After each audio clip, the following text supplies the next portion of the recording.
ama reer Boorame oo u dhabar adeegay hawsha intaa la eeg una adkaystay in nidaamka ay ku horumareen magaalooyinku laga fuliyo anaga dawlad naga horeeyano waanu ka dambeynaa xagga master balaanka oo insha Allah wasaaraddu way fulin doontaa si qorshaheedu ay u dhigtay waxa dhamaaday qorshahani wado 40 mitir ballaceegu yahay oo dhererkeeguna uu yahay 29 kiiloomitir oo magaalada ku soo wareegaysay oo ahayd qorshihii koowaad oo iyaguna maanta arkaya Mr. Bank Boorame ku soo dhamaaday qiimaha iyo quruxda uu magaaladii keenay laga bilaabo maanta Boorame waxay u qaabaysan tahay u qorshaysan tahay sidii ay magaalo lahaan lahayd dadka waxaan u sheegaynaa shaxda hore ee marka hore meesha mareysay wax dhul ah oo halka idinka soo kordhaya oo aad iibin kartaan haba yaraatee ma jirto waa khamiis taariikhdu waxay ku beegan tahay 8 bisha December 2022 soo dhawaada soo urura ana moogaanina inaad muuqaalka like saartaan daawadayaal waa war xasaasiya waa war cusub kana soo kordhay dhankaas iyo galbeedka magaalada Boorama gaar ahaan goobihii laga furiyay mashruuca master blanka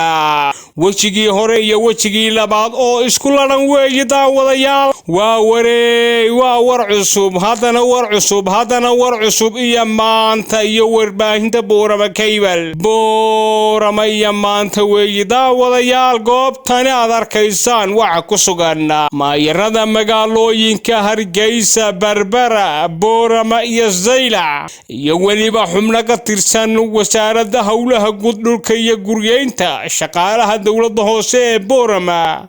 maamulka gobolka Awdal oo horkacayo Barasaab Maxamed Axmed Caalim Timbaro daawadayaal waa war cusub iyo maanta mashruucii master blanka ee muddada 2 sanadood ku dhow ka socday gudaha caasimada labaad ee Jamhuuriyadda Soomaaliland ee Boorama ayaa si rasmi ah maanta loo soo afmeeray si rasmi ah maanta loo soo gabagabeeyay si rasmi ah maanta loo dhameystiray si rasmi ah maanta loo soo afjaray si rasmi ah maanta loo yiri mashruucaasi waa gabagaboobay mashruucaasi master blanka ayaa wax lagu fuliyay galbeedka Boorama bariga Boorama waqooyiga Boorama koonfurta Boorama waxaana mashruuca master blanka astaantiisu ahayd sidii magaalada dib u habeyn iyo naqshaday loogu sameeyay lahaa si loola jaanqaado mustaqbalka Boorama iyo goobaha ay u fidayso Boorama ayaa sanadihii ugu dambeysay waxa ka muuqday kobaca bulsho kobaca dhaqaale dhismayaasha guryaha ayaa magaalada ku soo badanayay waxaana laga fursad waayay fulinta mashruuc master blanka si magaalada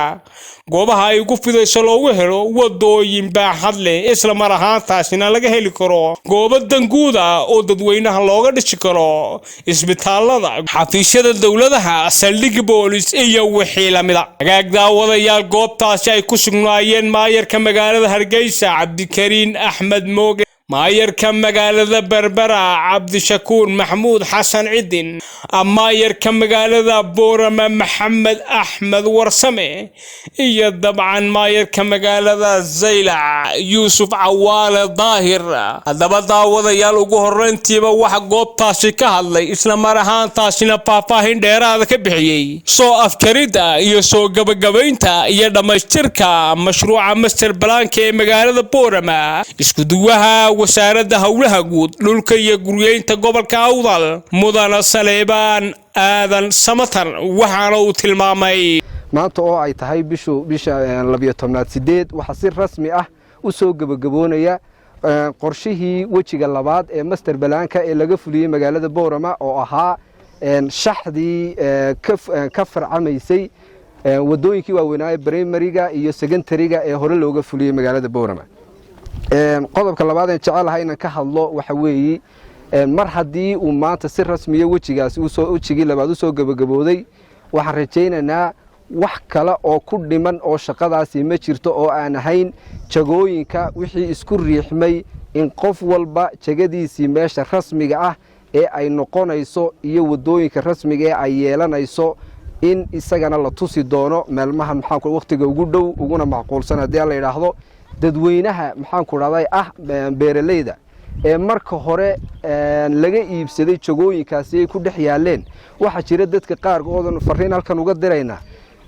isku dayaya wadooyinkii yaray hore qaarkood inuu dhul inay isku bedeleen ay u haystaan dadka waxaan u sheegaynaa shaxda hore ee marka hore meesha maraysay wax dhul ah oo halka idinka soo kordhaya oo aad iibin kartaan haba yaraatee ma jirto dadka wax iibsanayana fariinta loo diraya waxa weey cidda ku timaada ee meesha jaga rasmi ah oo waxa weey dawladda hoose iyo wasaaradda hawlaha guud ay hubisay aan ahayn ka iibinaya waa inaad ka foojignaata haddii kale lacagtaadaasi waxay ku dhacaysaa meel aanad hadhow ka soo ceshan karin qodobka labaad ee jecelahay maxaan ku dhaday inaan isna ka hadlo waxa weey shaqaalaha iyo maxaan ku dhaday wasaaradda hawlaha guud iyo shaqaalaha dawladda hoose runtii waxay soo sameeyeen dadaal fara badan muddo 2 bilooda ayay salaada subax ilaa iyo maxaan ku dhaday labada duhurnimo ay u taagnaayeen cadeedaasi dadweynahooga ay u shaqeynayeen waxaan jecelnahay inay u soo duceeyaan maadaama hawshaasi muddo fara badan ay muddo sanad ay magaalada ku taagnayd oo dhaqdhaqaaq kala iibsiga dhulka oo nolosha bulshada saameyn ku leh ay si rasmi ah u soo gabagabeeyeen iyagana waan u ducaynaynaa aad iyo aad bad mahadsantiin wassalaamu calaykum dhinacooga kale waxa hadalkaas ka daba qaatay maayarada magaalooyinka Berbera magaalada Boorama iyo sidoo kale wasiir ku-xigeenka wasaaradda hawlaha guud dhulka iyo guryeynta Somaliland mudane Maxamuud Warsame Jaamac waxaanay iyagu ka hadleen dhamaystirka mashruuca master plan-ka iyo dabcan go'aamada ku ladhan dhamaystirka mashruucaasi master plan-ka iyo habka loola dhaqmayo dadka doonaya inay iibsadaan jagooyinka iyo dariiqada loo marayaba waxaanay arrimahaasi iyaga oo tafaasiil dheeraad ka bixinaya dadweynaha u sheegeen halkan aynu joogno maanta ay tahay 8 bishii 12aad 2022 waxa sharafi ah oo ku faraxsanahay in muddo sanad iyo 2 bilood kadib uu soo dhamaaday qorshihii magaalada Boorama oo soo bilaabmay October sanadkii hore oo maanta oo December joogno sanadka 2022 aynu soo gabagabeynayno waxa Ilaahay mahadiya dhamaan qof kasta oo goobtan jooga oo magaciisa iyo mansabkiisa ku salaamaya waxa dhamaaday qorshahani wado 40 mitir ballaceegu yahay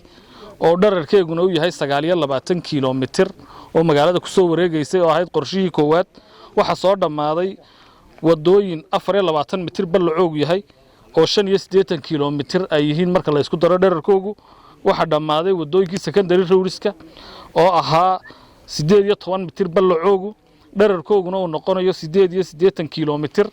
wajigii koowaad oo intaas ahaa markii uu dhamaaday waxa la bilaabay 2 bilood ka hor wajigii labaad ee qorshe magaaleedka kaasi oo ahaa wadooyinkii kala qaybinayay sekadaha oo dhererkoogu uu noqonayo 1648 kilomitir marka la isku wada daro kuwaasoo ballacooguna uu yahay 10 mitir waxa Ilaahay mahadiya 1850 kilomitir oo wadooyin ah oo la cadeeyay oo cagafya ay mareen oo ta ugu ballaaran ay tahay 40 ta ugu yarina ay tahay 10 mitir iyo inta u dhaxaysa in qorshihii magaalada Boorama oo ahaa 2800 oo hektar la soo gabagabeeyay halka magaalada hore ee Boorama oo marka hore dhulka ay ku fadhidaa waxa 1573 hektar waxa Ilaahay mahadiya kororka magaalada ku yimiday in magaalanimada iyo qorshuhu ay marka hore kala horeeyeen laakiin maanta waxa Ilaahay mahadiya inaynu qorsheynay magaaladii oo la garanayo meel kasta oo wada ah iyo meel kasta oo degsiimo ah iyo meeshii danta guud ahayd iyo meeshii loogu tala galay warshadaha waxaan ugu bishaareynaa ummadda reer Boorama in qorshihii magaaladu uu dhamaaday in maanta wixii ka dambeeyana la gali doono wixii isriix jagooyinka ku yimiday qof walba goobtii uu lahaa la joojiyo cabirkiisa loo qaado kadibna GPS dhammaan dhulkaas oo dhan lagu hayo aanay jirin 1 mitir oo wada ah inuu dhulku soo durqi karo iyo meel dhul ahayd inay wada noqon karto wadada 40ka waxa ka shisheeyana insha Allah waxa rajaynaynaa marka ay timaado baahidaas in la qorsheyn doono laakiin 2800 oo dhul hektar ayaa imika inoo qorsheysan oo wadooyinkiina aynu ka saarnay waxa rajaynaynaa magaalada kororkeegii iyo horumarkeegii inuu bilow yahay intii hore magaaladu waxay ku socotay qorshe maamuladii hore sameeyay waan uga mahadnaqaynaa cid waliba meel bay ka soo qaaday meel bay soo gaarsiisay culays badan oo dhaqaale lahayd dhulka oo istaagay bay lahayd maanta wixii ka dambeeya waxa ummadda aan ugu bishaareynaa inay hawshaasi soo gabagabooday 99% inta hadhayn aynu halkaa kasii anba qaadi doonno waan uga mahadnaqayaa cid kasta oo qorshahaasi arrin iyo adduun iyo fikir iyo taageero ku dartay dhammaan shaqaalihii u soo dhabar adeegay muddadaas sanadka iyo 2 bilood ee qorshahaasi socday dhammaantii waad ku mahadsantihiin waxaan rajaynayaa inaynu halkaa iyo meel ka ballaaran gaadhno dhammaan degmooyinka maayarada jooga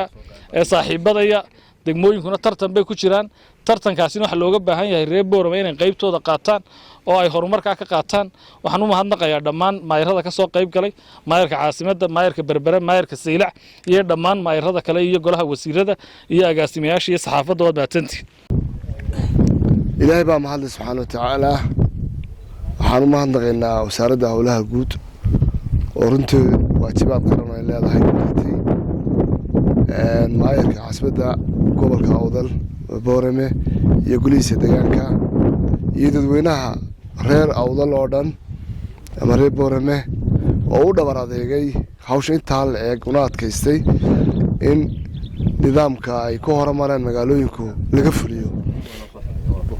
waxaan doonayaa inaan anaga dadweynaha horeeyaan oo waan ka dambeynaa xagga master balaanka oo insha Allah wasaaraddu way fulin doontaa si qorsheedu ay u dhigtay binaadamku nasiib kala horeeya 14 anagu bilownay magaalada Berbera loo sameeyay master balaan ilaa maanta ma dhicin waan rajaynayaa sanadka soo socda ay bilaabanto insha Allah oo imika gacanta lagu hayo qorsheedii wasaaradda hawlaha guud ay gacanta ku hayso dadka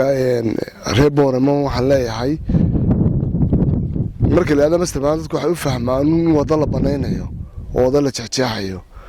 maaha macnaheedu wado wax weeyaan dhulkan waxa loo sameeyay qorshe degsiimo magaalo oo runtii inaga magaalooyinka dhan ay ka caagay yihiin waxaad arkaysaa hoteelkii iyo gurigii oo jaara waxaad arkaysaa warshadii iyo gurigii la saxanayo jaara waxaad arkaysaa bakhaarkii wax lagu rogay raashinka laga rareeyay iyo gurigii la saxanayo jaara qorshaha magaaladu saas uu kala caaganaansiinayaayo meel walba warshadana meesheedu geynaya hoteeladana meesheedu geynaya meelaha nasashadana meesheedu geynaya meelaha hurdada meesheedu geynaya macnaheedu waxa weeyaan waxaan arkay dadka beeraha loo in badan ka hadlaya beerta mulkiyadeeda hadda leedahay maamulkeeda lagu haystaa waxa u qorsheysan ku qoran shaqada uun ka fulaya hada iskale hadda diibinaysa hadii kalaba laakiin waxa lagu kontroolaya oo maayarka lagu ilaalinaya oo dawladdu maayarka u dhiibtay inaan qorshaha loo dhiibaan isbedelin marka waa inuu ku adkaystaa oo ilaaliya sida maaliyadda loo ilaaliyo ee lacagta loo gaargareeyo hanti dhowr ku ilaaliyo ayaa dhulka qarankana loo ilaalinaya markuu master plan ku galo oo loo gaargareeyo loo daba soconaya oo maayarka lagu canaanaya la odhanaya ma ahayn suurtagal ma aha halkaas in laga dhiso waxa hala dumiya iman saada inaad ku khasaaroodana ma aha marka waa in la ilaashadaa sidaas ay magaaladuna magaalo horumar ku gaaraysa ku noqonaysa dadka reer Boorama waa inay